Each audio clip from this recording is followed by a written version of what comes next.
বন্ধুরা, কেমন আছো তোমরা সবাই? নিশ্চয়ই খুব ভালো। আর আমরাও সবাই বেশ ভালো আছি, চলছে সব কিছু ঠিকঠাক। আর এখন দেখো, আচ্ছা দিনটা বলে দিই, এই দিনটা হচ্ছে ফ্রেন্ডশিপ ডে দিন। আজকে ফ্রেন্ডশিপ ডে দিনে তো ছোট্ট একটা ক্লিপ তোমাদের জন্য রেকর্ড করেছি ইউটিউবে দেওয়ার জন্য, তোমাদের সঙ্গে শেয়ার করার জন্য।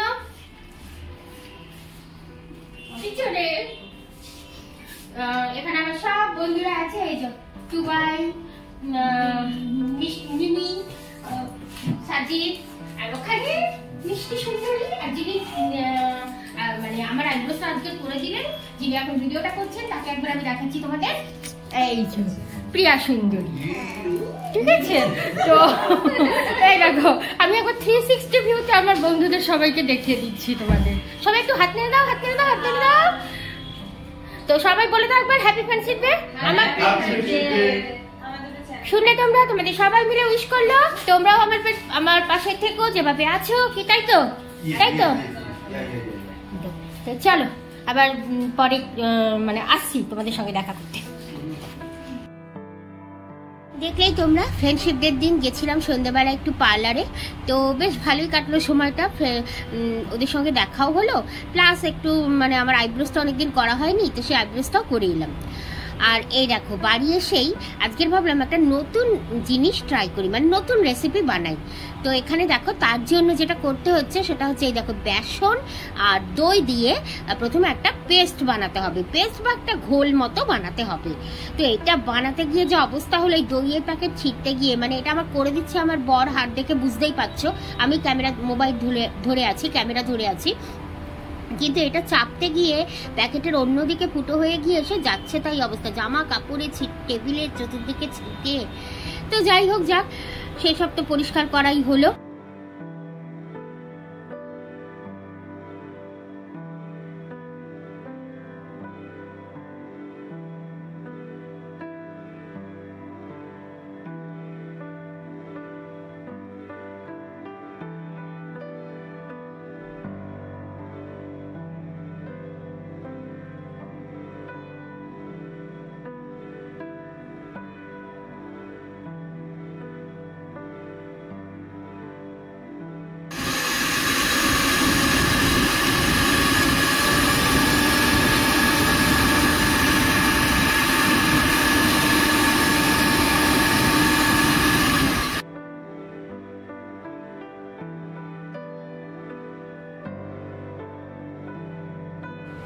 তো দেখো, গ্যাসে আমি কড়াই বসিয়ে দিয়েছি, আর আমি আজকে যে রান্নাটা, এটা আমি করব কাস্ট আয়রনের কড়াইতে। তো কড়াইতে আমি প্রথমে, আচ্ছা আজকে রান্নাটার নামটা তোমাদের আগে বলেই দিই। এটার নাম হচ্ছে দহি আলু, বা এটা বলতে পারো কারি রেসিপি, ঠিক আছে? Potato curry recipe. তো এটা কিন্তু উত্তরাখণ্ডের একটা নামকরা রান্না। তো দেখো, আলুগুলোকে ভালো করে লবণ আর হলুদ দিয়ে মাখিয়ে আমি ভেজে নিলাম, হালকা করেই ভাজতে হবে। এবার আমি এই গরম তেলের মধ্যে সামান্য একটুখানি কসুরি মেথি দিয়েছি, আর একটুখানি হিং ফোড়ন দেব। তো এই দুটো দিয়ে একটুখানি নাড়তে হবে, একটু জাস্ট সামান্য নাড়তে হবে। নেড়ে যখনই এটা একটু ফুটে উঠবে, মানে আর কি ফুটতে শুরু করবে, তখনই এর মধ্যে পেঁয়াজ কুচি, আদা কুচি আর রসুন কুচি, এই তিনটে একবার মিহি করে কুচিয়ে রেখেছিলাম, সেই তিনটে আমি এর মধ্যে দিয়ে দেবো। দিয়ে এবার আবার একটু ভালো করে নাড়তে হবে। তারপর যথারীতি রুটিন মশলা যা থাকে, যেমন লঙ্কা, কাশ্মীরি মির্চি পাউডার, তারপরে ধনিয়া পাউডার, হলুদ গুঁড়ো আর জিরে গুঁড়ো, এই চারটে মশলা দিয়ে আবার এটাকে একটু ভালো করে নাড়তে হবে। একটু কষিয়ে নিয়ে তারপর আমি ভেজে রাখা আলুগুলো এর মধ্যে দিয়ে দিলাম। আলুগুলো দিয়ে আবার ভালো করে একটু কষাতে হবে, সামান্য জল দিতে হবে, জলটা সামান্যই দিতে হবে যাতে মশলাটা পুড়ে না যায়, সেই জন্য জলটা দিয়ে আবার একটু কষাতে হবে।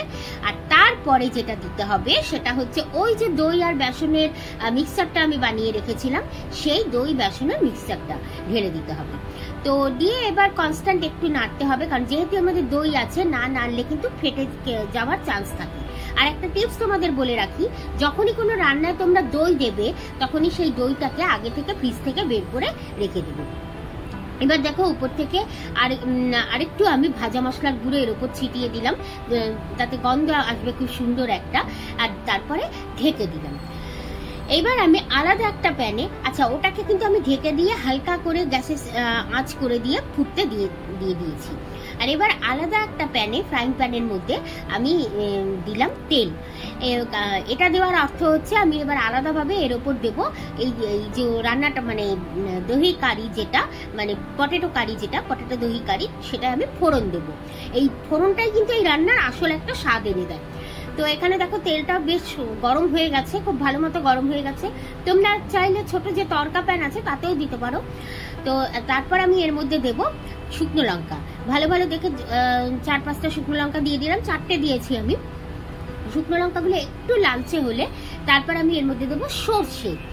সর্ষে আর শুকনো লঙ্কা, যেহেতু রান্নাটা দই যাচ্ছে, তাই এই রান্নায় কিন্তু সর্ষে শুকনো লঙ্কারই একটা সুন্দর ফোড়ন দিতে হয়, আর তাতে গন্ধটা খুব সুন্দর আসে। তো দেখো সর্ষে দিয়ে দিলাম। এবার সর্ষে আর শুকনো লঙ্কা যখনই ছটপট করতে শুরু করলো, দেখছো কিরকম ফাটছে, তো তখনই কিন্তু এই অবস্থাটা কিন্তু খুব ডেঞ্জারাস, মানে খুব সাবধানে সময়টা করতে হয়। তো যাই হোক, ক্যামেরাটা ধরেছিল আমার বর, আর আমি এটা করছিলাম। তো এটা যখনই ফুটে উঠেছে, একটু বেশ সুন্দর গন্ধ বেরিয়ে গেছে, তখন আমি এই মশলা, মানে তেলটা, এটা যে তেলটা, সেটা আমি এই রান্নার মধ্যে দিয়ে দিলাম, যে মানে আবার তৈরি করা যে কারিটা, সেই কারিটার মধ্যে দিয়ে দিলাম।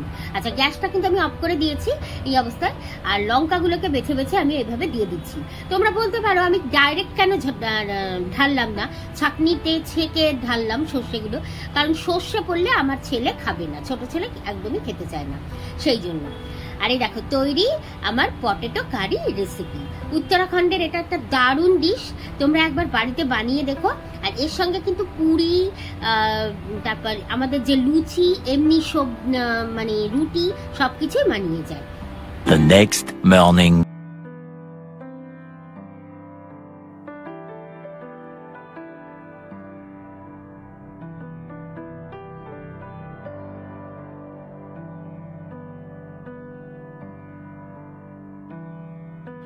গুড মর্নিং বন্ধুরা। তো দেখো সকালবেলার, এটা হচ্ছে পরের দিনের সকালবেলা। তো আমি ভাবলাম, আমি না তোমাদের সঙ্গে অনেক দিনই গ্রসারি কোথা থেকে আমাদের আসে বা গ্রসারি শপিং সমস্ত কিছু দেখিয়েছি, কিন্তু আমাদের এই 2-3 মাস ধরেই হাইবার পিওর থেকে গ্রসারি আনা হচ্ছে। গ্রসারি শুধু না, গ্রসারি অ্যান্ড ভেজিটেবলস। তো ভাবলাম সেটা একটু তোমাদের সঙ্গে শেয়ার করি কিভাবে আসে। দেখো এরা একটা এরকম লরিতে করে পুরো অর্ডার দেওয়া, যে আমরা আগে অর্ডার দিয়ে দিই একদিন আগে, তো পরের দিন এরা টাইমটা শিডিউল করে দিই, আমরা যে টাইমে দিই সেই টাইমের মধ্যে এরা এরকম ভাবে বড় লরিতে করে এসে এরকম ভাবে জিনিস দিয়ে দেয়। তো এই সবজি এখানে আমি যেখানে নিচ্ছি, এটা হচ্ছে অ্যাকচুয়ালি আমাদের শোরুমের ওখানে। তো এখান থেকে আমাদের ফ্ল্যাটে কিছু নিয়ে যাব, প্লাস আমাদের যে ক্লাউড কিচেন আছে, পিওভি কিচেন, তার জন্য কিছু রাখবো। তো এই আর কি। তো এখন দেখো এগুলো নামানো হচ্ছে, তারপর নামানো হোক, আমি তারপর তোমাদের দেখিয়ে দিচ্ছি একবার কি কি আছে।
সেই কোভিড টাইম থেকে এটা চলে আসছে। যখনই আমরা আমাদের এই শোরুমের এখানে কোনো জিনিস নিই, আমরা সবসময় হাতে হাতে আর নিই না, আমরা গাড়ির উপরে রাখতে বলি, বা এখানে পিলারগুলো আছে এই টিলারের উপর রাখতে বলি। এটা একটা মানে এখন একটা অভ্যেস হয়ে গেছে। তো এই দেখো আটার প্যাকেট দেখতেই পেলে, 10 কেজির আটার প্যাকেট। এখানে 2 কেট ডিম, পরে আর 1 কেট ডিম দেবে, সেটা আর আমার ভিডিও ক্যাপচার করা হয়নি। তো 3 কেট ডিম আর আরো কিছু কেক আইসক্রিম বানানোর কিছু জিনিস আনা হয়েছিল, যেমন ওই যে দেখতে পাচ্ছ পনির, তারপর ওইটা হচ্ছে আইসক্রিমেরই বানানোর একটা হুইপ ক্রিম বড়, আর এখানে হচ্ছে কিছু কাপ, মানে এগুলো অ্যাকচুয়ালি আইসক্রিম বানানোর জন্য আনা হয়েছিল। তো মানে আমাদের যে সেকেন্ড ইউটিউব চ্যানেল আছে পিওভি কিচেন, সেখানে এই আইসক্রিম বানানোটা দেখানো হবে। তো আমি এই আইসক্রিম বানানোটা এই ভিডিওতে তোমাদের সঙ্গে শেয়ার করেছি, তোমরা ভিডিওটা পুরোটা দেখো, দেখতে পাবে। তো আর আইসক্রিমটা জাস্ট ফাটাফাটি হয়েছিল। আর হ্যাঁ, মিল্ক মেডের একটা ক্যানও আছে কিন্তু এর মধ্যে। তো এই যে এগুলো হচ্ছে গ্রসারির মধ্যে বলতে পারো, কয়েকটা দরকারি জিনিস আর কি, ঠিক গ্রসারি বলছি না, দরকারি জিনিস কিছু আনা হয়েছে, আর আনা হয়েছে কিছু ভেজিটেবলস। তো চলো এগুলো তারপর তোমাদের একবার দেখিয়ে দিই। এখানে রাখা হয়েছে 3 কেট ডিম, এখানে সাজিয়ে রাখা হয়েছে, সাজিয়ে মানে গুছিয়ে রাখা হয়েছে আর কি। আর এখানে দেখো সবজির মধ্যে আছে এই যে পটল, এগুলো 500 করে প্যাকেট, 2 কেজি পটল আছে, এখানে ভেন্ডি আছে 1 কেজি, ওখানে দেখলে সজনে ডাঁটা, নারকেল আছে 2টো, পালং শাকের আটি আছে 2টো না 3টে, বাঁধাকপি আছে একটা বড়, 2 কেজি আর কি, ভেন্ডি আছে 2টো প্যাকেট আছে, মিষ্টি আলু আছে 1 কেজি, নারকেল ওই যে 2টো দেখাচ্ছি তোমাদের, আর আদা রসুন পেঁয়াজ সব আছে, সজনে ডাঁটা দেখালাম, আর এখানে দেখো পাতি লেবু আছে। তো এই আর কি, এই কিছু সবজি আনা হয়েছে। মাঝে মাঝে কিন্তু প্রচুর সবজি আনা হয়, তো সেরাম যেদিন আনা হবে সেটা অবশ্যই তোমাদের সঙ্গে শেয়ার করব। গুড আফটারনুন বন্ধুরা, কেমন আছে সবাই? নিশ্চয়ই খুব ভালো, আর আমিও একদম বিন্দাস আছি। আমার দেখো লাঞ্চ হয়ে গেছে, আর লাঞ্চের পর এখন আমি নিয়ে বসেছি ঘরে বানানো ভ্যানিলা চোকো চিপস আইসক্রিম। তো আজকের আমি তোমাদের সঙ্গে এই আইসক্রিম বানানোর রেসিপিটাই পুরোপুরি শেয়ার করব। আইসক্রিমটা কিন্তু জাস্ট ফাটাফাটি হয়েছিল, আর দারুণ সুন্দর জমেছিল, দারুণ দারুণ দারুণ। আমরা নিজেরাও ভাবতে পারিনি যে এতটা পারফেক্ট হবে।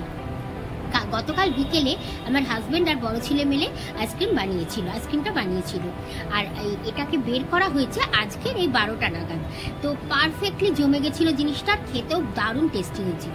তা তোমরা কি বানাতে চাও এরকম আইসক্রিম? তাহলে আমি এই ভিডিওতেই আইসক্রিমের রেসিপিটা দিয়েছি, এই অসাম আইসক্রিমের রেসিপিটা ঝটপট তোমরা দেখে ফেলো, আর দেরি করে না, দেখে ফেলো। আর অবশ্যই আমাকে কমেন্ট করে জানিও কেমন হয়েছে রেসিপিটা, মানে কেমন হয়েছে এই আইসক্রিমটা। অবশ্য হ্যাঁ, তোমরা না বানিয়ে তো আর বলতে পারবে না নিজেরা কেমন হয়েছে, তো বানিও সবাই বাড়িতে, যারা চাও বানিও অবশ্যই। তবে আর তোমরা যদি এরকম ভাবে আমার রেসিপি দেখে বানাও, তাহলে সেটাই আমার কাছে একটা সবচেয়ে বড় সাকসেস, তাই না? তো চলো বন্ধুরা, দেখে নাও তোমরা ঝটপট রেসিপিটা।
next morning.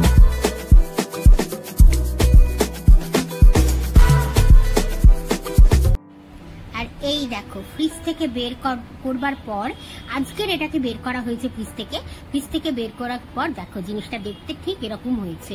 আমি অবশ্যই এর উপর একটু চকলেট সিরাপ ছড়িয়ে দিয়েছিলাম, তো ভীষণ ইয়াম্মি হয়েছিল খেতে, আর জিনিসটা পারফেক্টলি কিন্তু জমে গেছিল।